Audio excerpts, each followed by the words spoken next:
तो वेलकम है दोस्तों, नमस्कार है आप सभी का। चलिए आज हम लोग बात करने वाले हैं सीआईपी रांची के बारे में।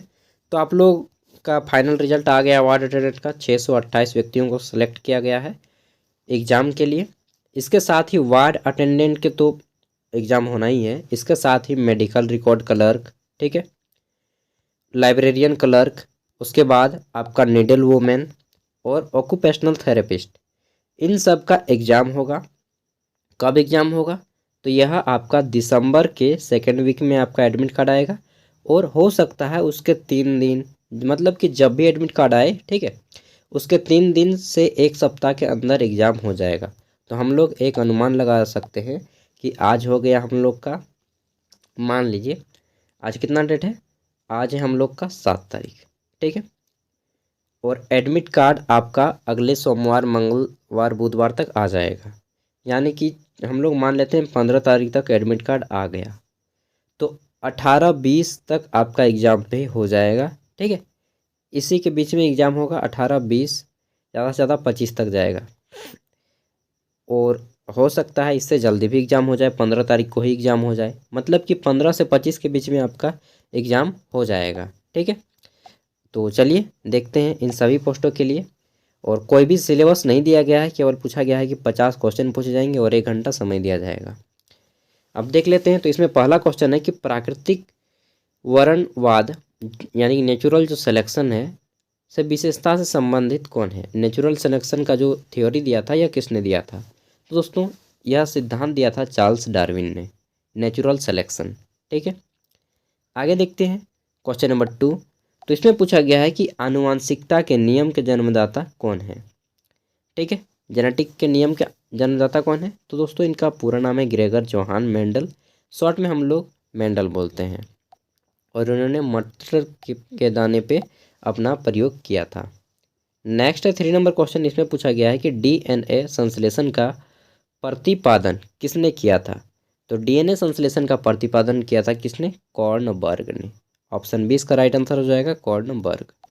आगे देखते हैं क्वेश्चन नंबर 4। इसमें पूछा गया है कि पल्लवमान जीन के सिद्धांत का प्रतिपादन किसने किया था?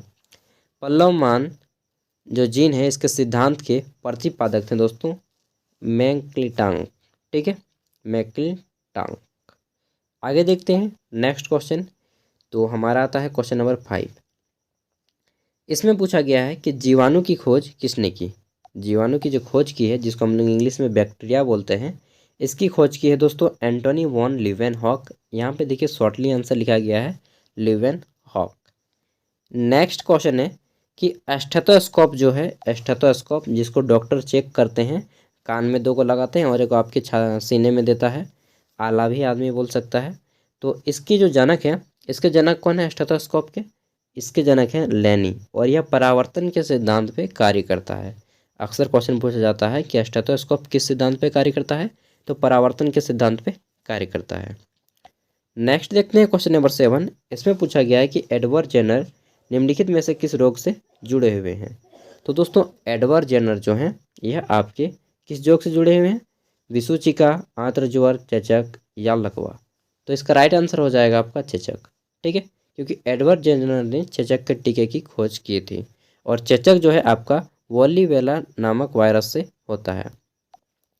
आगे देखते हैं क्वेश्चन है कि हृदय का पहला प्रतिस्थापन किसके द्वारा किया गया? यानी कि हार्ट का जो है पहली बार ट्रांसफ़र किया गया था, उस डॉक्टर का नाम क्या है या फिर उस साइंटिस्ट का नाम क्या है? तो दोस्तों उसको हम लोग बोलते हैं doctor Christian Barnard. Option D इसका राइट आंसर हो जाएगा। डॉक्टर क्रिश्चियन बर्नार्ड ने हार्ट का पहली बार ट्रांसफ़र किया था, ठीक है। हार्ट बहुत से आदमी को चेंज करना पड़ता है। क्वेश्चन नंबर 9 है कि डीएनए की संरचना को सबसे पहले किसने रेखा अंकित किया था? ठीक है, रेखा अंकित किसने किया था डीएनए की संरचना को सबसे पहले? तो इनका नाम है वाटसन और क्रिक। ये 2 साइंटिस्ट हैं, ठीक है, बायोलॉजी के साइंटिस्ट थे, जीव वैज्ञानिक थे। क्वेश्चन है 10 नंबर, विकास का सिद्धांत, ठीक है, यानी कि थ्योरी ऑफ इवोल्यूशन भी बोल सकते हैं, या फिर इवोल्यूशन ही ज़्यादा अच्छा रहेगा। विकास का जो सिद्धांत है इसको किसने दिया था? तो विकास का सिद्धांत को किसने प्रस्तुत किया था? दोस्तों विकास के सिद्धांत को चार्ल्स डार्विन ने प्रस्तुत किया था, ठीक है। आगे देखते हैं। और चार्ल्स डार्विन ने एक पुस्तक भी लिखा था, उनका नाम था और द ओरिजिन ऑफ स्पीसीज। ठीक है, काफ़ी फेमस हुई वो पुस्तक और काफ़ी ज़्यादा मात्रा में बिकी भी। 11 नंबर क्वेश्चन है कि आधुनिक एंटीसेप्टिक सर्जरी के जनक कौन है। तो दोस्तों आधुनिक एंटीसेप्टिक सर्जरी जो है इसके जनक है लिस्टर। ठीक है, लिस्टर राइट आंसर हो जाएंगे। नेक्स्ट देखते हैं क्वेश्चन नंबर 12। इसमें पूछा गया है कि रेबीज के टीके की खोज किसने की थी। जो रेबीज का टीका होता है, ठीक है, और कुत्ता के काटने से हो जाता है, तो इसकी खोज की थी लुईज पास्चर ने। ठीक है, आगे बढ़ें। और रेबीज के टीके को कब दिया जाता है, जब कुत्ता आपको काट देता है। तो कुत्ता, बंदर, जितने भी जानवर होते हैं एनिमल, इन सब से बचना है यार, विशेष रूप से कुत्ता से। 13 नंबर क्वेश्चन है कि पेनिसिलिन की खोज किसने की। तो दोस्तों पेनिसिलिन एक प्रकार का एंटीबायोटिक होता है और इसकी खोज की थी अलेक्जेंडर फ्लेमिंग ने। देखिए यहाँ पे आपको ऑप्शन डी मिल जाएगा, अलेक्जेंडर फ्लेमिंग। ये जापान के रहने वाले थे। क्वेश्चन नंबर 14 देखते हैं। तो इसमें पूछा गया है कि किस वैज्ञानिक ने खोज की थी कि मलेरिया मच्छरों द्वारा होता है। तो मच्छरों द्वारा होता है, इसकी खोज की थी रोनाल्ड रॉस ने। इसको हम लोग सेकंड तरीके से बोल सकते हैं कि मलेरिया परजीवी की खोज किसने की थी। तो उस साइंटिस्ट का नाम है रोनाल्ड रॉस। मलेरिया परजीवी का नाम क्या होता है, तो 3 प्रकार के होते हैं।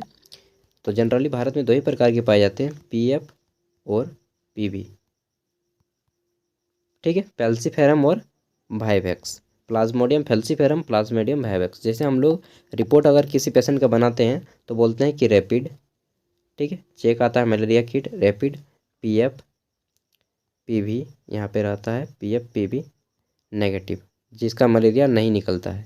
और जिसका निकल जाता है, मान लीजिए पीएफ होता है या फिर पीवी, तो लिखते हैं रैपिड पीएफ पॉजिटिव या फिर रैपिड पीएफ पीवी पॉजिटिव। जैसा आता है रिपोर्ट उस तरह से। मैंने एक दिन बोला है कि आपको दिखाऊंगा और समझाऊंगा सारा कुछ। ठीक है, लैब किसी दिन फुर्सत में रहा तो लैब का रिपोर्ट दिखा दूंगा। क्वेश्चन है कि लेप्रोसी वेसिलस का आविष्कार किसने किया। तो दोस्तों लेप्रोसी वेसिलस का जो आविष्कार किए थे, इनका नाम है हैंसले। ठीक है, क्या नाम है, हैंसले। आगे देखते हैं क्वेश्चन नंबर 16। इसमें पूछा गया है कि रक्त समूह के आविष्कारक कौन है। तो दोस्तों रक्त समूह, ब्लड ग्रुप, जिसको हम लोग बोलते हैं ए बी और ओ, ये 4 प्रकार के रक्त समूह होते हैं। इसकी खोज दोस्तों किसने की थी। तो इसकी खोज की थी कार्ल लैंडस्टीनर ने। यहाँ पे राइट आंसर है केवल लैंडस्टीनर। ठीक है, और इसके लिए इनको नोबेल पुरस्कार भी दिया गया था। 17 नंबर क्वेश्चन है। इसमें पूछा गया है कि मधुमेह के उपचार हेतु प्रयुक्त हार्मोन इंसुलिन का आविष्कार किसने किया। तो दोस्तों इंसुलिन हमारे शरीर में पाए जाने वाला एक प्रकार का हार्मोन होता है और इसका आविष्कार किसने किया था। इसके आविष्कार किए थे बेंटिंग ने। ठीक है, FG बेंटिंग। 1921 ईस्वी था डेथ। तो इसका राइट आंसर 17 का 1 हो गया।